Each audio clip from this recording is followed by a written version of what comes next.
कुछ लोगों को लगता है कि अगर देश में रेगुलरली इलेक्शंस हो रही हैं और आप वोट डालने जा सकते हो तो इसका मतलब देश एक डेमोक्रेटिक देश है। लेकिन पता है क्या, इलेक्शंस तो नॉर्थ कोरिया में भी होती है। मजाक नहीं कर रहा, रेगुलर इलेक्शंस होती है नॉर्थ कोरिया में। 100% वोटर टर्नआउट भी देखने को मिलता है उन इलेक्शंस में। लेकिन बस फर्क यह है कि अगर आप सरकार के द्वारा चुने गए ऑफिशियल कैंडिडेट के लिए वोट नहीं डालोगे तो आपको एंटी नेशनल कंसिडर किया जाता है, आपकी जॉब छीन ली जा सकती है, आपका घर छीन लिया जा सकता है। और बात अगर यहां सिर्फ डेमोक्रेसी शब्द की है तो नॉर्थ कोरिया देश का जो ऑफिशियल नाम है, डेमोक्रेसी शब्द तो उसमें भी आता है। नॉर्थ कोरिया को DPRK करके पुकारा जाता है उनकी सरकार के द्वारा, democratic people's republic of Korea. लेकिन सच्चाई क्या है तो ये देश एक डिक्टेटरशिप ही।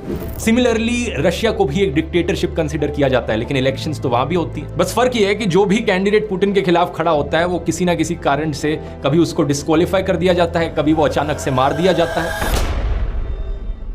तो इससे एक बात साफ हो जानी चाहिए आपको कि सिर्फ इलेक्शंस होने का मतलब ये नहीं कि देश डेमोक्रेसी बन गया। इलेक्शंस फ्री और फेयर होनी चाहिए।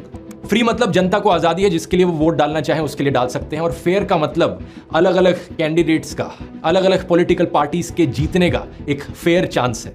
ऐसा नहीं कि किसी एक पार्टी के पास कुछ ज्यादा ही एडवांटेज हो। हाल ही में चंडीगढ़ म्यूनिसिपल कॉर्पोरेशन की मेयर इलेक्शंस हुई। इन इलेक्शंस में कांग्रेस और आम आदमी पार्टी ने एक अलायंस बनाई थी, जिनके कुल मिलाकर टोटल में 20 वोट बनते थे आउट ऑफ 35। पार्टी के वोट्स को देखकर यह बात क्लियर थी कि ये इलेक्शंस ये अलायंस ही जीतेगी।